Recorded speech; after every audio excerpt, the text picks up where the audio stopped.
Glória a Deus! Quem está feliz com Jesus, dá o melhor grito de júbilo que você pode dar do seu local. Gente, eu estou com muita expectativa para o que Deus vai fazer. Vai ser muito prático, mas vai ser muito poderoso sobre a vida de vocês. E eu fico muito honrado de estar aqui, porque a Difflin Conference é grande parte do sonho da minha vida. Eu passo o ano esperando. O Difflin me deu um propósito. O Difflin me deu uma família. O Difflin me fez entender quem eu sou em Cristo. E sabe, o meu sonho é que vocês possam experimentar aquilo que eu já experimentei aqui. Então, sabe, eu fico muito feliz de estar aqui, de estar compartilhando com vocês aquilo que Deus tem feito na minha vida. E eu sei que a semente que eu plantar no coração de vocês não foi por mim, mas foi pelo Senhor que planejou isso para a sua vida. E você pode pensar, eu não estava preparado, eu vim por acaso, mas Deus já sabia que você está aqui. E eu quero que você saiba de uma coisa, porque eu já fiquei muito aí embaixo. E eu sempre pensava assim, rapaz, se meu irmão tivesse na pregação hoje, ou se os meus liderados tivessem, mas a mensagem é para você, amém? Glória a Deus. Eu quero compartilhar com vocês uma palavra que Deus me deu o ano passado. E sabe, Deus clarificou isso no meu coração de tal maneira que por onde eu passo, onde eu ministro, a mesma mensagem eu tenho carregado. E eu tenho muito orgulho de levar ela, sabe por quê? Porque eu sei que Deus está transformando, está levantando uma geração de evangelistas que não se envergonham do evangelho, porque sabem aquilo que eles foram chamados para fazer. E talvez você vai entender que você não foi chamado para ganhar dinheiro, mas você foi chamado para ganhar almas. E agora, eu quero só dar um aviso antes da gente começar, que se você tem uma chamada de Deus, mas quer continuar vivendo em paz, é melhor você ir embora agora, porque eu quero ativar no seu coração agora, e você não vai dormir em paz enquanto não estiver entendendo o propósito que Deus colocou no seu coração, e que todos os dias você se levanta com a clareza, sabendo o que tem que ser feito, porque Deus vai derramar sobre você uma estratégia específica, amém? Vira para a pessoa que está do seu lado e fala assim, Deus ainda vai usar você. Amém. Gente, aperta o cinto. A gente está começando agora. Antes de começar a planejar o que eu vinha falar, eu tive uma dúvida e eu fui compartilhar no meu Instagram. E eu fiz uma pergunta, quem já recebeu uma promessa de Deus? Quem já recebeu uma promessa de Deus? Glória a Deus. Se você não recebeu, não se preocupa, existe um livro chamado Bíblia, que tem lá 8.000 promessas. Se você tomar posse de 2, sua vida nunca mais vai ser a mesma. Amém? Glória a Deus. Glória a Deus. E aí eu perguntei lá no meu Instagram, porque eu tinha essa dúvida no meu coração. E a resposta foi o seguinte, 91% das pessoas que já alcançaram uma promessa de Deus, duvidaram em algum momento do cumprimento delas. E aí o diabo sempre vai tentar colocar na sua cabeça de que você está sozinho e de que é só um pensamento que veio na sua cabeça. Mas eu quero que você entenda e que você saia daqui falando assim, eu sei em quem eu tenho crido. E não importa as circunstâncias que você tem passado, você sabe em quem tem crido. E Ele é fiel para cumprir. E algumas mentiras que o diabo já colocou na minha cabeça, e ele pode estar tentando colocar na cabeça de vocês. Mas a partir de hoje, vocês não vão aceitar isso. Deus vai te clarificar de um jeito que você vai entender na hora. E sabe, algumas vezes, eu começo a entender que foi um ataque do inimigo na minha vida, a forma que eu me comportei, eu fico indignado, eu falo assim, cara, o diabo tentou fazer isso comigo, o tiro vai sair pela culatra, porque eu não vou fazer o que ele está querendo. E aí ele já falou para mim assim, para de sonhar com algo tão grande, você não nasceu para isso, você nunca vai ser usado por Deus, olha para a sua vida como tu está. Eu já ouvi também, depois que o meu ministério começou, Deus nunca vai te usar mais. Você perdeu a oportunidade, você está fora.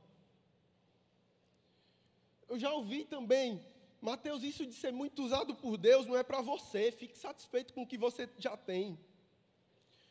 E o diabo vai tentar te induzir a pensar que você está sozinho no meio da promessa. Mas eu quero te falar, você não está sozinho, você está acompanhado pelos maiores homens de Deus. Eles venceram, você também vai vencer.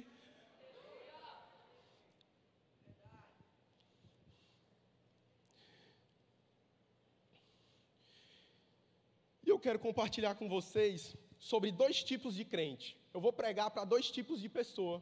E eu quero, sabe, que eu fique indignado também. É porque quando a gente está aqui no meio do louvorzão, a gente fica pulando, babando, caindo no chão. Aí quando chega a hora da mensagem, todo mundo fica só. Mas eu quero dizer que na casa do Senhor você tem liberdade. Então quando você recebe algo de Deus, você responde os céus falando assim: eu creio, eu sei, Senhor, eu creio. E vamos lá, eu quero pregar para 2 tipos de crente. O primeiro é o crente José, que tinha uma promessa de Deus, mas o tempo passou e ele não viu as circunstâncias mudarem. E talvez você nasceu em um lar cristão, você sempre teve uma promessa, mas você nunca viu a situação mudar. E você fala: eu acho que isso era só coisa da minha cabeça. O segundo tipo de pessoas é o crente Pedro, que eu me identifico muito, que já foi muito usado por Deus, mas por erros do passado achou que estava fora do time. Só que o Senhor é especialista em recalcular rotas, reconstruir ministérios. E a Bíblia fala que é muito melhor um cão vivo do que um leão morto. Então faz assim, respira. Respirou, está vivo. Deus ainda pode te usar demais, meu irmão. O crente José, para você que é o crente José, eu quero que você entenda uma coisa. A tua luta contra o teu chamado é a maior prova que você foi chamado por Deus para isso. Porque o inimigo vai tentar destruir no início, porque ele sabe que vai perder no final. Então, meu irmão, eu quero que você entenda, o diabo não muda a estratégia. Quando Moisés nasceu, que ia ser o libertador do povo hebreu, ele sabia que ia perder no final. Foi por isso que ele tentou acabar com todos os bebês. Jesus passou por isso também. E eu quero compartilhar algo com vocês. Quando algumas pessoas falam comigo, elas perguntam assim: você já teve um grande encontro com Deus que você lembra demais? Eu falo: eu lembro. Difflin Global 2018. E eu tava, quem foi lá? Quase ninguém, só eu e Samuel. Amém. Tem Difflin Global esse ano. A Aline também foi. Mas eu lembro lá que numa ministração, eu não estava muito bem na minha vida com Deus, eu só vivia em ciclos, rodando, e numa ministração, o pastor falou assim: a gente vai orar, e vocês vão ver sinais agora que vai clarificar qual é a esfera da sociedade que você vai agir. E aí, abrindo meu coração para vocês, minha família estava um caos, dificuldade financeira, eu não conseguia me alinhar com meu pai, e aí de repente, qual foi o ministério que começou a clamar no meu coração lá? Da família. Eu falei assim: tem alguma coisa errada? Mas Senhor, olha como eu estou, eu erro toda hora. Mas aí eu entendi que a sua luta contra o seu chamado é a maior prova de que Deus vai te usar nessa área. Meu irmão, de lá para cá as portas se abriram, de provisão financeira. Eu nunca tive tão conectado com os meus pais, com meu irmão, com a minha família. Não é só para mim, é para você também. Eu não sei o que você passou semana passada, ou mês passado, mas eu sei que a promessa que Deus colocou no seu coração, Ele vai cumprir. Não tem nada perdido. Deus marcou o dia de hoje. E o fato de você não estar vendo não quer dizer que Deus não vai agir na sua vida. O segundo tipo de pessoas é o crente Pedro. Porque Pedro foi um dos melhores amigos de Jesus. Um dos 3 discípulos mais próximos. Mas, na hora que o bicho pegou, ele foi lá e negou Jesus. E ele voltou a fazer o que ele fazia antes de conhecer Jesus.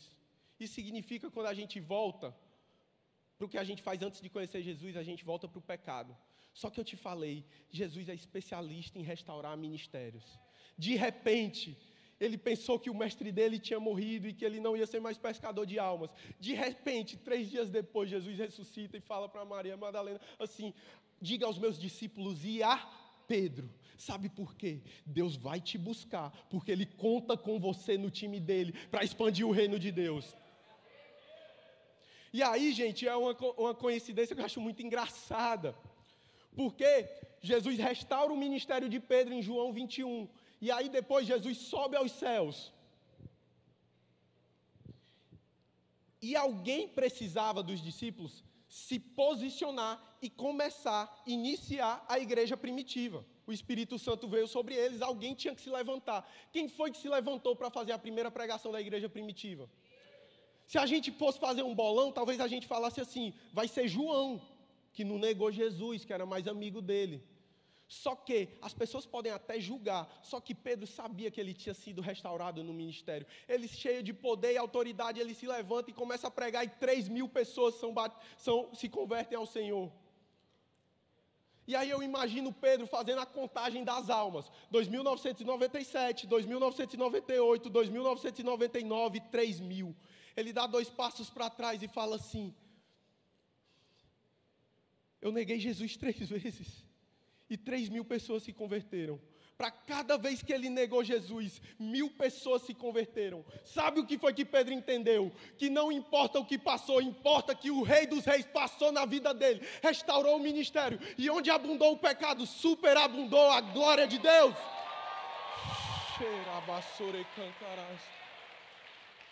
E você pode estar sentindo algo no seu coração, você não está entendendo, mas deixa eu te dizer, não tem nada perdido. Deus marcou o dia de hoje para restaurar o seu ministério, meu irmão. Você está de volta para o time dele. Você é pescador de almas. Não aceite as mentiras de Satanás.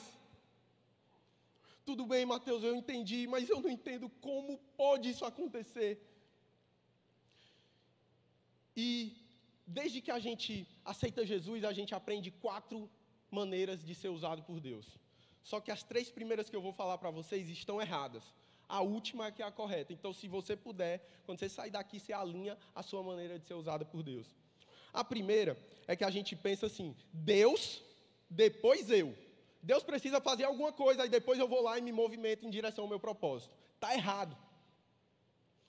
Tem gente que pensa assim, não, eu tenho que fazer as coisas, eu tenho que fazer aqui o natural para Deus mexer no sobrenatural. Eu, depois eu. Deixa eu te falar, está errado também. Tem gente que pensa, Deus mais eu. 50% Deus, 50% eu. Está errado também. Sabe qual o segredo dos segredos? Para você entender o seu propósito e sair daqui incendiado de volta para a sua cidade e não aceitando mais as mentiras de Satanás? Deus em ti. Cristo em vós, a esperança da glória. Chegou o seu momento, levante-se e resplandeça. Existe uma mensagem que queima no seu coração e as pessoas precisam saber disso. Eu não sei qual é o seu chamado, eu não sei qual é a sua palavra específica. Eu sei que algo está no seu coração e as pessoas que estão lá fora precisam que você se comporte e que se posicione como. Não adianta você querer ser um evangelista de sucesso, só depois que se tornar, você precisa ser antes de ter. Como é que você quer ser um grande homem de Deus se as suas primeiras atitudes não estão correspondendo com isso? Meu irmão, se levante. Deus marcou hoje para restaurar o seu ministério, para começar uma nova história. Deus tem um plano na sua vida.